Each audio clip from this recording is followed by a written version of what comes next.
우크라이나와 러시아 간의 공식적인 3일간의 휴전, 이 완전한 정전과 향후 평화 협상으로 이어져야 합니다. 이런 기대를 하고 있는 사람은 미국 대통령 도널드 트럼프입니다. 그는 5월 9일부터 11일까지 휴전을 선언했지만 러시아는 이미 이를 위반했습니다. 그럼에도 트럼프는 우크라이나 협상 과정을 최대한 회복하려고 노력하고 있습니다. 트럼프 본인은 이미 자신의 특사를 다시 모스크바로 보내 독재자 푸틴과 협상할 준비가 되어 있다고 밝혔으며 곧 합의가 이루어지길 바란다고 덧붙였습니다.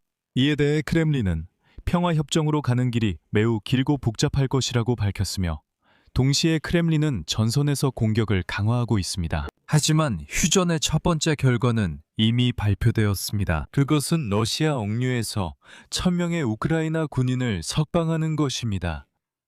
제 이름은 알렉세이 피치입니다. 이 주제에 대해 이야기해봅시다. 하지만 시작하기 전에 이 채널을 구독해주시고 영상에 좋아요를 눌러주시며 이 영상 아래 댓글도 꼭 남겨주세요. 이것이 유튜브에서 콘텐츠를 홍보하는데 큰 도움이 됩니다. 정말 감사하겠습니다.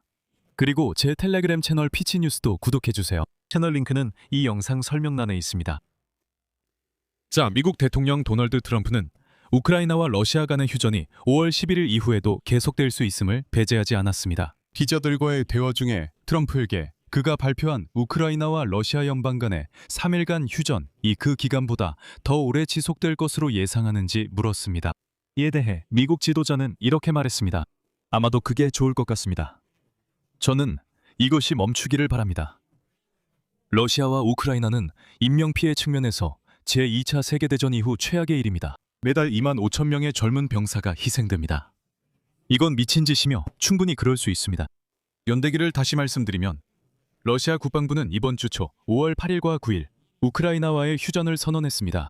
하지만 우크라이나 대통령 볼로디미르 젤렌스키는 그 날짜를 기다리지 말고 5월 6일 밤부터 즉시 정전체제로 들어가자고 촉구했습니다. 러시아는 이에 맞서 휴전 약속을 깨고 우크라이나의 여러 도시를 공격했으며 이로 인해 5월 8일 밤 키이우가 똑같이 대응했습니다. 특히 최소한 모스크바, 야로슬라블, 로스토프, 그리고 네덜란드가 공격을 받았습니다. 단지 이들뿐입니다.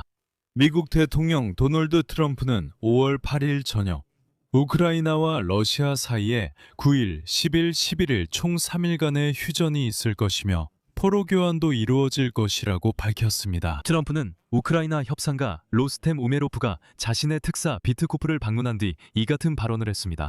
여기서 중요한 점은 5월 9일부터 11일까지 이어지는 우크라이나와 러시아 간의 3일간 휴전이 집중적인 외교적 노력의 결과였다는 것입니다. 특히 우메로프와의 마이애미에서의 일련의 회담, 그리고 크렘린과의 전화 협상을 포함한 워싱턴의 집중적인 외교적 노력이 있었습니다.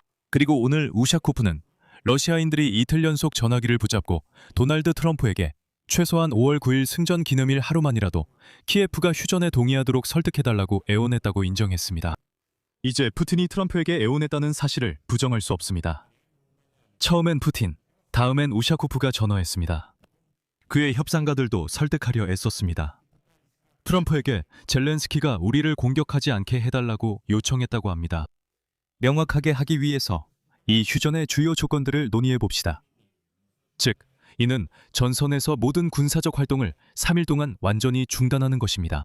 이 조건은 이미 러시아인들이 위반했습니다. 흥미롭게도 볼로디미르 젤렌스키는 상징적인 명령에 서명했는데 이에 따라 붉은 광장 지역은 축제 기간 동안 우크라이나 무기 사용 계획에서 제외됩니다. 승전 기념일 행사를 허가하기 위해 퍼레이드를 진행하는 것입니다. 하지만 우크라이나가 휴전에 동의한 가장 중요한 조건은 러시아가 1000명 대 1000명 포로 교환 방식에 동의했다는 점입니다. 같은 시기에 미국 대통령 도널드 트럼프는 우크라이나 전쟁 협상을 위해 미국 대표단을 모스크바에 파견할 준비가 되어 있다고 밝혔습니다. 언론과의 대화 중에 트럼프에게 협상가들을 러시아에 보낼 준비가 되어 있는지 질문이 있었습니다.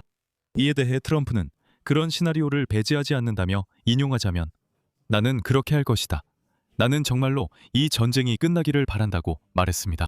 트럼프는 협상에 가능한 형식이나 대표단의 잠재적 구성에 대해서는 다른 세부 사항을 밝히지 않았습니다. 하지만 여기서 미국 국무장관 마르코 루비오가 사실상 미국이 협상에서 철수한다고 밝힌 바 있다는 점을 상기할 필요가 있습니다. 루비오는 협상이 교착 상태에 빠졌다고 언급했는데 여기서 번역에 주목할 필요가 있습니다. 왜냐하면 루비오가 스티그네이티드, 라는 용어를 사용했기 때문입니다. 즉, 정체 상태라는 뜻입니다. 그의 말에 따르면 미국 행정부는 타협점을 찾기 위해 막대한 노력과 시간을 쏟았지만 양측은 여전히 양보할 수 없는 입장을 고수하고 있습니다. 그는 만약 가까운 시일 내에 실질적인 진전이 이루어지지 않는다면 미국은 앞으로 나아가 다른 글로벌 도전에 주의를 돌릴 준비가 되어 있다고 분명히 밝혔습니다. 이것은 우리의 전쟁이 아니다 라는 표현은 백악관이 끝이 없고 성과 없는 과정에 참여하기를 원치 않는다는 점을 강조했습니다. 그리고 주요 걸림돌은 영토 문제였습니다. 우크라이나와 러시아가 도널드 트럼프의 중재에도 불구하고 합의에 이르지 못한 실제적인 문제들과 장기적인 평화 조건들이었습니다.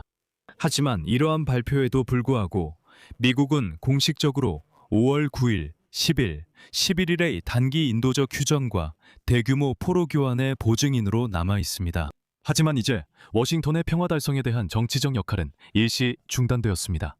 루비오는 미국이 언제든 돌아올 준비가 있으며 실제적 정책이 있으면 그렇게 하겠다고 말했습니다. 하지만 현 시점에서 행정부는 가시적인 선거 없이 셔틀 외교를 계속하는 것이 의미가 없다고 보고 있습니다. 그리고 아시다시피 러시아인들이 트럼프에게 여러 번 얼굴에 침을 뱉고 트럼프의 얼굴을 거짓말에 쳐박아야 트럼프가 무슨 일이 일어나는지 겨우 이해할 것 같습니다. 푸틴 대변인 드미트리 페스코프는 5월 11일 이후 휴전 연장 문제는 현재 논의되고 있지 않다고 밝혔습니다. 그에 따르면 현 행정부의 합의는 3일로 엄격히 제한됐으며 추가 논의는 없었다고 합니다.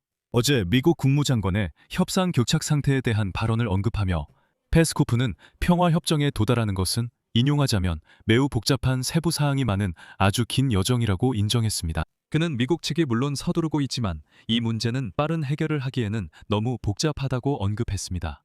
이것은 크렘린이 앞으로도 계속 시간을 끌고 트럼프를 바보로 만들 것임을 의미합니다. 그래서 사실상 정치적 대화는 붕괴 직전에 있습니다. 마크 루비오의 협상 중단 선언은 트럼프 행정부가 포괄적인 평화 협정을 신속하게 달성하려던 계획이 빠르게 실패했다는 것을 의미합니다. 이제 외교는 개별적인 인도주의적 사안들로 이동하고 있습니다. 포로 교환, 명절 기간의 단기 휴전, 안전지대 조성 등등, 즉 포괄적인 논의가 아니라 이런 개별적인 사안들입니다. 미국은 분명히 압박 전략을 보여주고 있습니다. 교착 상태에 대한 언급 역시 트럼프가 젤렌스키와 푸틴에게 미국의 중재를 이룰 수 있다는 위협 아래 더 유연해지도록 압박하려는 시도입니다. 하지만 페스코프는 휴전이 자동으로 연장되지 않을 것임을 분명히 밝혔습니다. 이는 5월 12일에 전투가 다시 격렬하게 재개될 수 있음을 의미합니다. 정치적 기반이 없다면 어떤 기술적인 휴전도 양측이 교대를 하고 예비 병력을 축적할 기회만 제공할 뿐이며 이는 실제 평화를 오히려 멀어지게 합니다.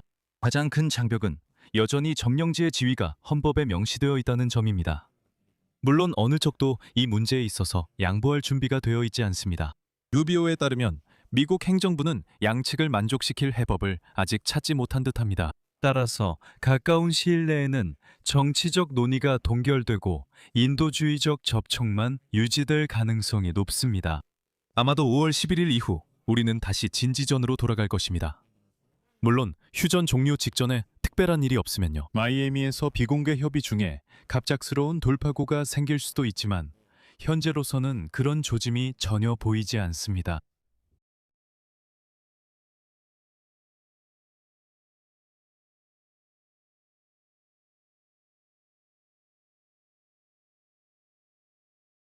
(5월 5일) 우크라이나 측에 교환 제안을 전달했고 러시아에 있는 500명의 우크라이나 군인 명단을 우크라이나로 보냈습니다. 처음에는 500명 전원이 아닐 수도 있으니 좀 더 자세히 살펴봐야 한다는 반응이었습니다. 어쩌면 200명일 수도 있다는 얘기도 나왔습니다.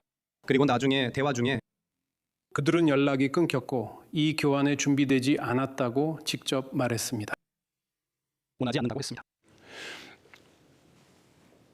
아쉽게도 아직까지 우리에게 아무런 제안도 들어오지 않았습니다. 여기서 말을 잠시 멈추고 이 유튜브 채널을 시청하는 우크라이나어 시청자분들께 바로 말씀드리겠습니다.